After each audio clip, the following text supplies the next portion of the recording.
Welcome. My name is Natasha Sherman, and I am your host. And my guest today is Dan Mayo, who was a member of the Foxcatcher team of wrestlers, yes? Yes, I was. Okay, so I never knew what the Foxcatcher team was, but there is a huge story behind that. So why don't we start with you telling us a little bit about your background and then what being a Foxcatcher team member was? Well, a Foxcatcher, first of all, it was a wrestling team formed by John DuPont.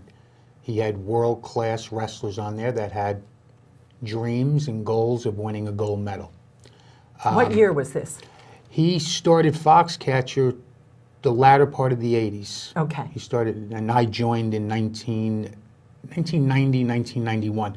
But the way I got to that point, I wrestled through high school, was good enough to go to Penn State University and wrestle on I was fortunate to get a full scholarship and So you wrestle. were good? I was good. I was very good at wrestling, and Penn State was very good at the sport. But, as a little kid, I always dreamt of winning a gold medal. And Dan Gable, he's a legendary coach, was my idol, and I wanted to do that. And got through college, I did pretty well. And I realized after college I was good enough to win a gold medal. But the problem is wrestling's not football, it's not basketball, it's not baseball. You're not getting paid millions of dollars to wrestle. So there at that time there were a number of clubs around the United States that would help support you in your dreams of becoming an Olympic team member. You had the Sun-Kissed Kids in Arizona, you had the New York Athletic Club in New York City, in addition to a few others. But John DuPont, from the DuPont family, he had this, he took a liking to wrestling. He decided to form his own wrestling club. With the goal of taking them to the Olympics. With the goal of having 30 to 35 of the world-class athletes and giving them the opportunity to reach their goals. The difference between John and the other clubs, John paid you pretty well. Financially, he took care of you. So in your deal with him, he would pay your living expenses, give you income, give you a place to live? He paid living expenses, and you call it a stipend if you're an Olympic athlete or aspiring Olympic athlete. But he probably paid a little more than anyone else. Right. So the deal he offered to me when he asked me to wrestle for him was, I could live on his estate like a lot of the wrestlers did, or I could live wherever I wanted to live, Sure. within an hour or so, Right. because I was going there to train. I decided to live in the Princeton, Montgomery area. My wife at the time was working an hour in North Jersey from Princeton, and I, in Newtown Square, Pennsylvania, where John was located, was an hour into Pennsylvania. So it made sense. So it made sense. And How old were you at this point? so I was probably 22, 23, 24, right around that age. So now you have this huge opportunity. You don't have to work. You can devote 24/7 to going for the gold. Absolutely, that's exactly what it was, and it was like a full-time job. I woke up at 7 in the morning, left the house at 7:30. It was like going to work. We had practice at 9 o'clock in the morning. That ended, 11-ish. I rested that afternoon on his estate. Then we had an afternoon practice, but that practice ended 4:35. Then I'd come home. Right. And one of the members of this team was Dave Schultz, who had already won a gold medal, yes? Yes, Dave had won a gold medal in 1984. Okay, so he's part of the team. He was one of the first members of Foxcatcher, he and his brother Mark. And Dave is the one that introduced me to John DuPont. Right. I was competing for the New York Athletic Club, and we were in a tournament in Florida, and I had some success there, and Dave talked to me and said, I'd like to introduce you to John, and I think you'd be a great fit for our team. So I took Dave up on it, and it worked out. So now here you are practicing, and you're being supported, and you're living the dream. But then we have the character of John DuPont. So John DuPont occurs, as you read about him, like a whack job. More than a whack job, you know. So what I read was that, you know, he was odd and quirky to begin with, but he got married at the age of 44 or 45, and, you know, tried to strangle, stab his wife and throw her in the fireplace. So this is somebody who Well, he thought she was a Russian. Oh, Yeah, and okay. they were coming after him. So clearly there were some mental health problems. Did they manifest in front of you?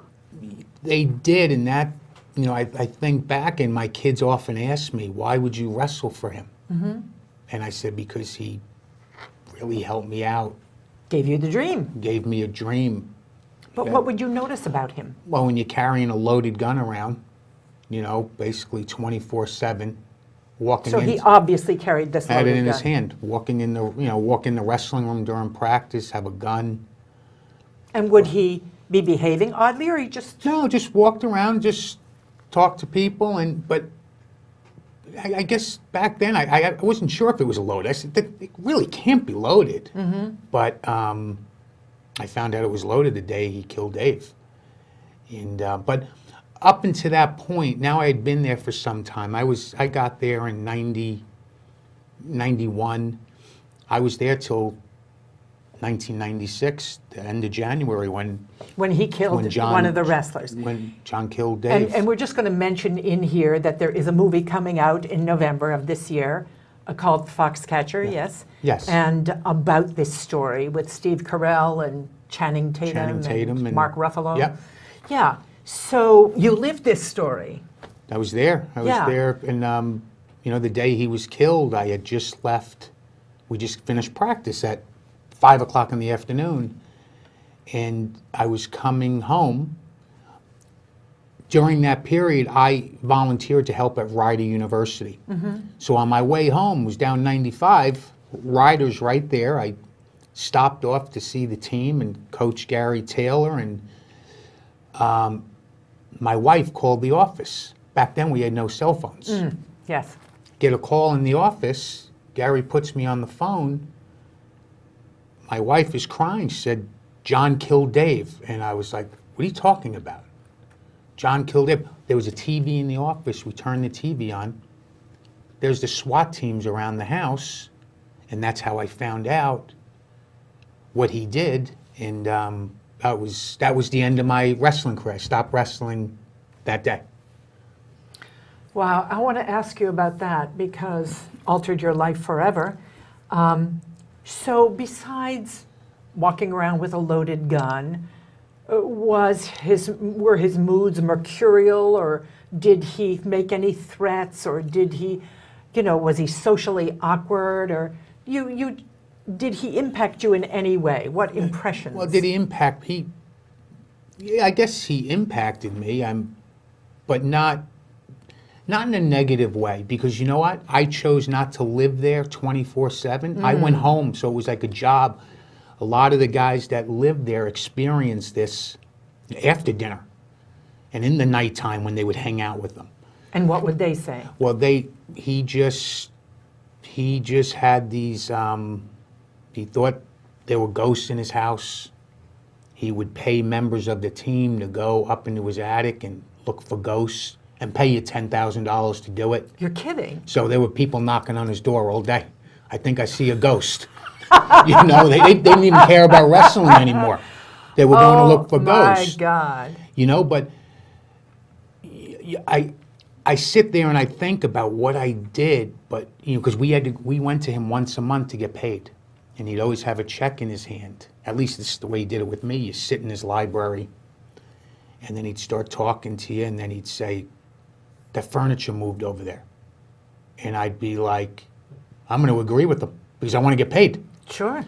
Yeah, it did move, John. I'll try to find the ghost. I'll do something. But you're in conversations like this with him. But you need to survive and live, or else he may just cut you up, which he, towards the latter part of the Foxcatcher days, he started to do So things, he's just cutting dismissing people off, dismissing people, throwing weights away because they were black. He thought the color black was evil, and burning people's houses down. So how did he burn people's houses down? People on his estate? They were on his estate. He'd light your house on fire. While you were in it? No, while you were at practice. Yeah, exactly. I'm surprised, but So he would burn your house down, and you'd come home from practice, and your house is down. And then what would he say? he thought you were evil. He thought you did something wrong. It was strange. It was so strange you can't imagine. See, I can't imagine, you're right. And the thing is, I think, as you describe it, what saved you was you went to it like a job. It was a job. And then you had your home life. These other guys who are living there, searching for ghosts for 10 grand, I think what happens is it starts to look like, oh, that's just John, whack job, and hey, he's going to give me 10 grand, why not? And a lot of guys, I don't think they thought he was capable of That's what I was murdering going to somebody. ask you. So all of these, his odd behavior, people accepted. It's just John. Let it go. He's accusing us of being a Russian spy. Let it go. Doesn't mean he wants to kill you. It doesn't mean. He sees a different reality. No one can kill you, and at the end of the day, he was very good to a lot of people. Mm-hmm. But now that you look back at it, and talking to my kids about it because they want to know why would you do this, and I sat there and I was like, why did I do it? Mm-hmm. It's crazy, But you got to do what you got to do. But if I knew the end result was going to be Dave dying, of course I would have probably addressed it some way and tried to get him help. Or I'm sure Dave didn't know he was going to. Dave didn't know, and Dave was his best friend. They were best friends, and Dave was like the middleman where if I had an issue with John or an issue with something, I talked to Dave. Dave would talk to John, and I think a lot of guys looked up to Dave that way. Dave was just a great guy. Father of 2 children. Father of 2 children, his wife Nancy, and they're living on the estate. Living on the estate, he was living there 6 or 7 years, and he's an Olympic gold medalist and a great person, like a great guy. And I suspect as we talk about it, again, it starts to look at, it's just John. Now, he also had his own tank, right, on the property? He had a tank, which I never saw the tank, but he had a tank. He used to fly around in a helicopter above his estate and see ghosts going into the house. Just stuff that wasn't right. Wasn't normal. And I mean, there were times where, I go to pick up my check, and we didn't have practice that day, but I had to get it. You pull up, he had a big house, like you can imagine the size of his house. He'd be crawling around outside with a gun. And I'd be like, John, just, they just want my check. Don't shoot me, please. I'm begging you not to. And did he ever have a sense of humor about it? No, there was never a sense. I don't think I've ever seen him laugh. I don't think I've ever seen him laugh. But he wanted to be so much like us, have the talent and be able to win championships, and he wasn't. He was the furthest thing from that. So what we did, he would wrestle with us, we had to let him beat us. Really? And he would film it and then say, this is how you beat Dan Mayo. And the guys are cracking up laughing, but he thought that. So as long as he was happy, we were cool with it. But there was a time where he was in the wrestling room wrestling, and guys would just grab him and wrestle with him, just to be nice to him. And he had cut his nose, and there was blood. He had photographers come in, take a photo, take photos of him, like John DuPont in battle. Meanwhile, it was like he was scratching himself, and he started to bleed. I don't know, but I think he was lonely. It sounds it. On the one hand, it sounds like this bizarre story, and when you listen to it, it's like a movie. You're watching, ooh, ooh. But the fact is, clearly his life was filled with demons, and he lived in this altered state of reality. I read somewhere that he also mixed, I think he took drugs of some sort. You know what, or- again, I never saw that. I've heard rumors that he dabbled with drugs, and I didn't see that. But, you know, his behavior is indicative of someone that may do drugs. You know, he did so many crazy things that you just shook your head like, you know, what are you doing? And but at the end of the day, he gave me An opportunity. an opportunity. Yeah. Yeah. Were you ever during that time afraid, or what were the things that made you shake your head most? Like, I was never afraid of him. I was never afraid. I never took advantage of him. I didn't. You know, I respected him for what he was doing for me. Right.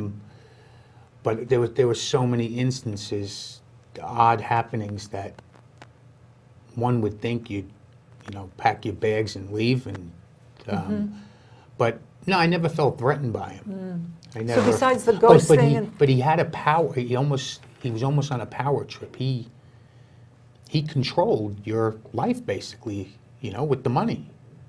so you did know? he ever kind of dangle it and Oh say, yeah, no, there were times you go to get paid and then come back next week.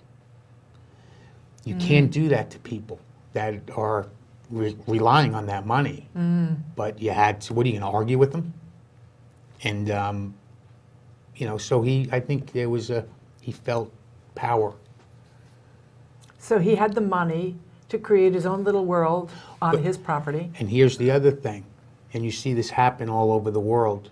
USA Wrestling, the governing body of wrestling in the United States, he was their biggest Contributor? contributor. So it's funny, I had a USA warm-up jacket on the other day when I made the USA team, and I was doing a wrestling clinic.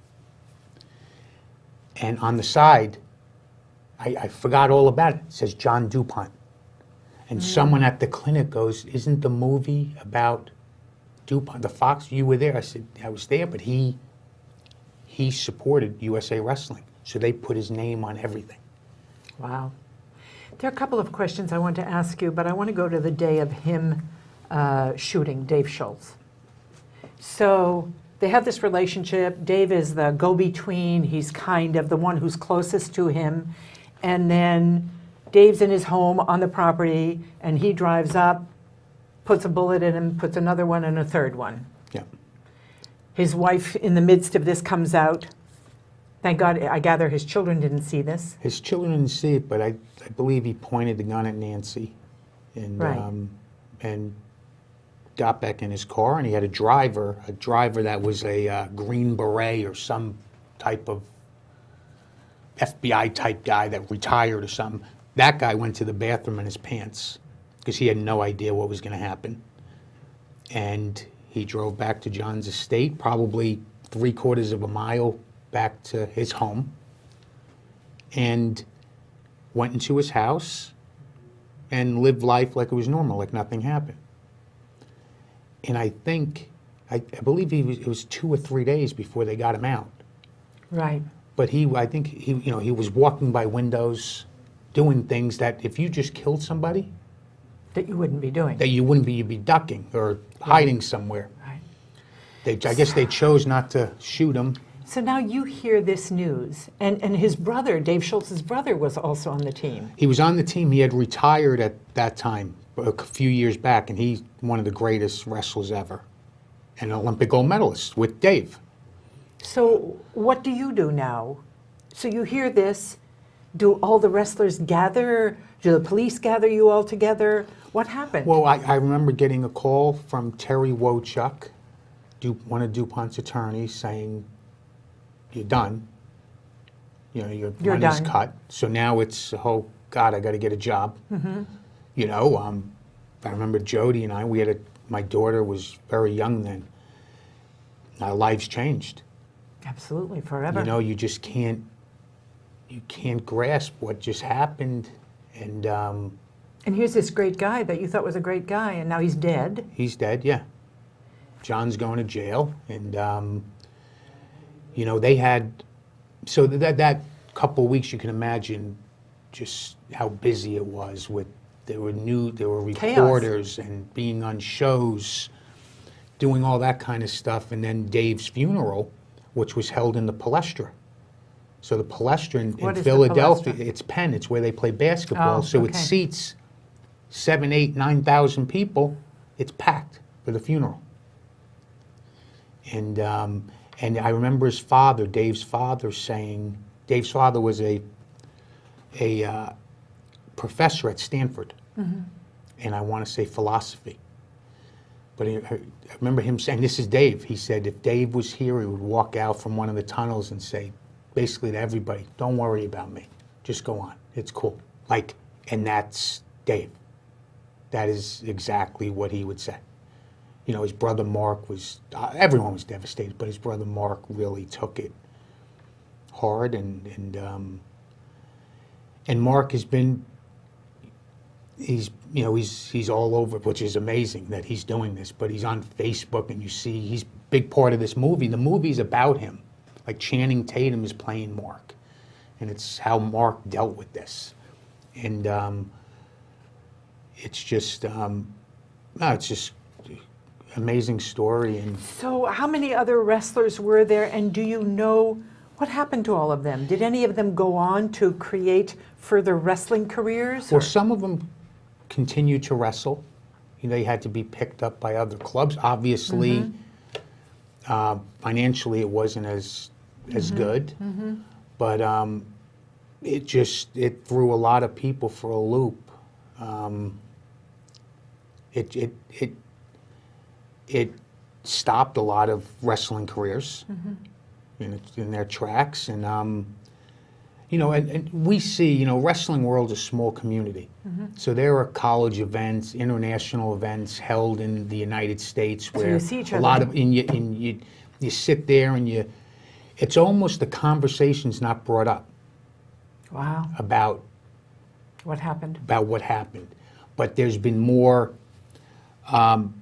You know, there's been more conversation out. The movie's coming out, Right. and you know, someone asked me, "That's great, the movie's coming out, but Does you it know, is it resurrect great? stuff? Yeah. It's about someone getting killed, a friend, a teammate, getting killed."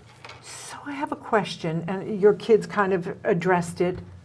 Was there anywhere along the way that in retrospect, the signs were so glaring that if you look back on it, you would have said, oh, that would have been the point we should have gone to somebody? Yeah, there's 10 signs. I mean, one that sticks in my mind. We have the coach, Coach Strobel, Greg Strobel, that we had. They had arranged for one of the top referees in the world. He lived in Italy, to come discuss the new rules with us. John flew him into Foxcatcher, and the guy gave us a clinic in the wrestling room on the new rules. We went over everything, and following the instruction, John took him back to the house that he was staying at. Well, he was supposed to. John drove, 'cause John could only drive on the estate. He didn't have a license. Okay. He had a Lincoln Continental, that's all he drove. He put the referee in the back seat, proceeded to drive the guy towards his house where he was going to put him, and we had a lake on the estate. Drove his car right into the lake with the guy in the car. So, helicopters come to save them, to get him out. People were crying, laughing, like, this guy's nuts. Right. And John saw everyone laughing and was like, I think he got angry, because the next day, the clinic continued with this ref, put the referee in the car. John drove him right into the lake again. No. Yeah, 2 days in a row. You can't make this up. 2 days in a row he did it to him. Because no one made fun of him, but it is Right. When Pretty you look funny. at the situation, Yeah. you know, the thing You have is, to laugh. one of the things that I read was that, so money got him off the hook for a lot of things, Yeah. even with the law. Apparently he contributed a lot to the police force Yes, he and did. vests and all that stuff. So there is the tendency to turn a blind eye and then to develop the attitude, well, that's John. I'm not sure what the lesson is, because there has to be some lesson. I think he thought he was a cop too, because he was, he had guns, Right, guns, tanks. all kinds of things, all kinds of toys that he had, and he was interesting. So we have 1 minute left. What would you have done anything differently? You know what? A lot of the prominent coaches in the country, people that are so well respected and been successful on and off the mat, when John DuPont came on the scene, nobody respected him. Like they almost knew, like, stay away from this guy. You can make it another way, and they were right. We don't need John DuPont in our lives. So his money is what got him in. His money did the talking, and but my kids started asking me about him around 2008, 2009, reading up on him, and I would tell them stories, and in 2010, I get a text message from David Stern, our athletic trainer that we had. The message was, Dan, the eagle has died, because he called himself the Golden Eagle. He has died in jail. And this was like 12 or 1 o'clock in the morning. And I was like, oh my God, he died. Like he's finally dead. He's gone. Right. And he died. He died in jail. Wow. And we're at the end of our time, and to me it's kind of a window into one aspect of humanity, and then how all those lives are impacted. And it's kind of this fascinating, grim, kind of black humor almost story, but people's lives were impacted. Yeah. So I invite people to actually check out the movie, because there are so many fascinating details. And it's coming out in November, and it's called Foxcatcher. Foxcatcher. Foxcatcher. It's November 14th, but it's won a number of awards in France and just recently, the other day, in Toronto, a film festival. Right. And the actors in there. And It'll be interesting to see what your reaction is when you watch it. yeah, it's going to be interesting. A number of people want to go see it with me, I can imagine. and I don't know what I'll probably go with my kids and Yeah. Dan, thank you check so it out. much for Thank coming you for and having sharing me. the story. Thank you. Thanks. My name is Natasha Sherman. Thank you for joining us.